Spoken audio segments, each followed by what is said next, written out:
खजाने को वो रद्दी समझकर बेच डालेगा, चंदन को वो पीपल की लकड़ी समझकर बेच डालेगा। सत्ता दे दी आपने एक जुमले वाले को, सत्ता दे दी आपने एक चाय वाले को, अरे संभलो वरना वो तुमको चाय की पत्ती समझकर बेच डालेगा। नमस्कार, आप देख रहे हैं न्यूज़ 524। मैं हूं आपके साथ अमित तिवारी। आज हम अयोध्या जिले के गोसाईगंज में हैं और भारतीय राष्ट्रीय कांग्रेस की भारत जोड़ो यात्रा गोसाईगंज नगर में आ पहुंची है और यहां पर काफ़ी संख्या में कांग्रेसी मौजूद हैं और नगर के व्यापारी बंधु मौजूद हैं। सबसे पहले हमारे साथ में कांग्रेस के विधायक जी मौजूद हैं। हम जानते हैं कि यह यात्रा कहां से चल के आ रही है और इस यात्रा जो भारत जोड़ो यात्रा है इसके पीछे कांग्रेस का उद्देश्य क्या है। तो सबसे पहले आप अपना परिचय दीजिए विधायक जी। बहुत धन्यवाद भाई तिवारी जी। मैं वीरेंद्र चौधरी, विधायक फरिंदा और साथ ही प्रांतीय प्रदेश अध्यक्ष हूँ उत्तर प्रदेश कांग्रेस कमेटी का। और ये भारत जोड़ो यात्रा, चूँकि आप जानते हैं जिस तरह का पिछले 7 वर्षों में इस देश में आरएसएस और भारतीय जनता पार्टी के लोगों ने समाज में नफ़रत का माहौल पैदा कर दिया है, उस नफ़रत को ख़त्म करने के लिए राहुल गांधी जी ने कन्याकुमारी से लेके कश्मीर की यात्रा शुरू की। और अब उत्तर प्रदेश की प्रादेशिक यात्रा हम लोगों ने शुरू की है। कुशीनगर से जनपद से 9 तारीख को भगवान बुद्ध की धर्मस्थली से निकल के रिमांडनिवारण स्थली से, और 20 तारीख को मगहर में संत कबीर जी के पावन स्थान पर समाप्त होगी। तो विधायक जी आप ज़रा बताइए कि ये जो भारत जोड़ो यात्रा है इसके पीछे भारतीय राष्ट्रीय कांग्रेस के जो वहाँ शीर्ष स्तर पर बैठे हैं उनका उद्देश्य क्या है।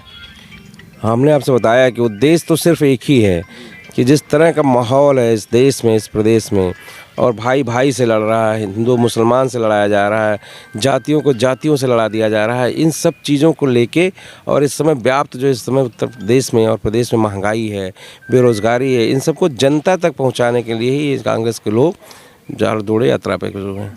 तो ये जो आपका भारत जोड़ो यात्रा है ये कहाँ तक जो है सफल हो पाएगा और आप इस यात्रा के तहत कितने लोगों को जोड़ रहे हैं और यात्रा कहाँ तक जाएगी।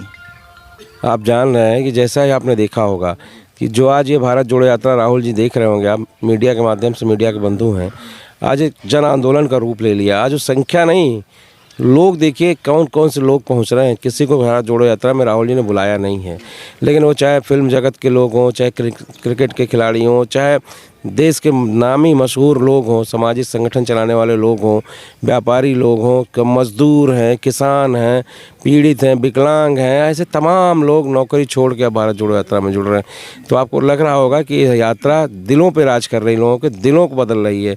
इसलिए ये निश्चित है कि इस भारत जोड़ो यात्रा से इस देश का जो नफ़रत का माहौल है वो ज़रूर ख़त्म होगा। तो जैसा कि 2024 में लोकसभा का चुनाव है और भाजपा के टक्कर में कांग्रेस ही ऐसी पार्टी है सेंट्रल गवर्नमेंट में जो अभी तक चल रही है, तो आपको क्या लगता है कि सेंट्रल गवर्नमेंट में कांग्रेस कहां तक जा पाएगी। देखिए, एक राजनीतिक व्यक्ति होने के नाते तो मैं ये चाहता हूँ, मैं इस पार्टी में राजनीति करता हूँ, तो हमें यह है कि हमारे नेता राहुल गांधी जी को इस देश की जनता इस बार उस शीर्ष कुर्सी पे पहुँचाएगी जहाँ पे हम लोग चाहते हैं। तो ये है, लेकिन भारत जोड़ो यात्रा का इस राजनीति से कोई लेना देना नहीं है। भारत जोड़ो यात्रा तो हम लोग कहीं राजनीति की बात नहीं कर रहे हैं, कहीं हम वोट मांगने नहीं निकले हैं। आज हम वोट के लिए बात नहीं कर रहे हैं, आज हम तो समाज को बनाने के लिए बात करने आए हैं, नफ़रत ख़त्म करने की बात कर रहे हैं, महंगाई के बारे में बात कर रहे हैं, बेरोज़गारी के बारे में बात कर रहे हैं। आज हम राजनीति की बात नहीं कर रहे हैं।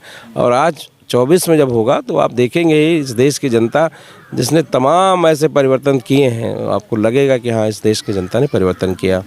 जैसा कि आप प्रांतीय अध्यक्ष हैं और भारत जोड़ो यात्रा के तहत लोग आपसे जुड़ भी रहे हैं, तो यदि 2024 में कांग्रेस की सरकार बनती है तो सरकार का, कांग्रेस का क्या उद्देश्य रहेगा और जनता के लिए क्या उसका कुछ अभी तक आपकी तरफ से एजेंडा बनाया गया है। आप जानते हैं कि भारतीय राष्ट्रीय कांग्रेस ने जब जब सत्ता संभाली है तब तब तमाम ऐसे काम किए हैं जो आज मिसाल बन के कायम हैं। आप देखिए, RTI का कानून, राइट टू इन्फॉर्मेशन कौन लाया? कांग्रेस लेके आई है ना। उसके बाद मनरेगा का कार्यक्रम, मैंने इतनी बड़ी योजना जो गारंटी योजना बनाई गई, योजना ने एक बिल बनाया गया जिससे कि मज़दूरों को काम मिले। आज उसी की देन है कि तमाम गाँव से पलायन रुक गया है। लोग बाहर बम्बई दिल्ली कमाने जाया करते थे, आज गाँव में लोगों को रोज़गार मिल रहा है, तो मनरेगा की देन है। उसके बाद फूड गारंटी बिल ले आई गवर्नमेंट ने। फूड गारंटी बिल का ही आज देन है कि 5 किलो 10 किलो अनाज लोगों को मिल जा रहा है। भले मोदी जी योगी जी अपनी फ़ोटो छपवा के उसको बंटवा रहे हैं, लेकिन ये योजना और ये गारंटी बिल तो कांग्रेस लेके आई थी। उसके बाद देखिए लैंड एजुकेशन बिल, भूमि अधिग्रहण बिल जिसको कहा जाता है। अगर आप सरकारी प्रयोजन के लिए या किसी प्राइवेट व्यक्ति ने अगर किसी की ज़मीन अधिग्रहण होती है तो उसका सर्किट रेट से 4 गुना पैसा मिलता है। ये बताइए, ये किसानों के लिए राहत बड़ी सवर थी, ये भी कांग्रेस लेके आई है। तो कांग्रेस तो जब जब सत्ता में आई है गरीबों के लिए, किसानों के लिए, मजदूरों के लिए, व्यापारियों के लिए, सबके लिए बात करती है और सबका भला किया उसने। ठीक है, आप अच्छी बात बता रहे हैं। जैसे विधायक जी आप ये भी बताइए कि जैसे भारतीय जनता पार्टी जो मोदी जी हैं ये सभी विभागों को प्राइवेट कर दे रहे हैं, आप इस बारे में क्या कहेंगे? अब ये हम क्या, जनता से पूछिए। जनता ने जो जितने भी प्रतिष्ठान थे, जो भी सरकारी संस्थान थे, वो कांग्रेस ने बनाए थे। 70 साल में वो कहते थे कांग्रेस ने कुछ नहीं किया। अगर कुछ नहीं किया तो बेच कहाँ से रहे हैं आप बताइए? बेचने का काम कर रहे हैं मोदी जी। वो रेल बेचने की तैयारी में, बेल बेचने, अरे अब तो सेना को बेचने की तैयारी कर रहे हैं, सेना को प्राइवेटाइजेशन करने जा रहे हैं। ये है, वो अपने 2 मित्र हैं, उनके 2 अच्छे दोस्त हैं, उन दोस्तों ने उनको राजनीति में यहाँ तक पहुँचाया है और उन्होंने ही पैसा लगाया है, तो उनकी जेब भर रहे हैं मोदी जी। सारा देश 2 लोगों की जेब में पहुंचा देंगे वो।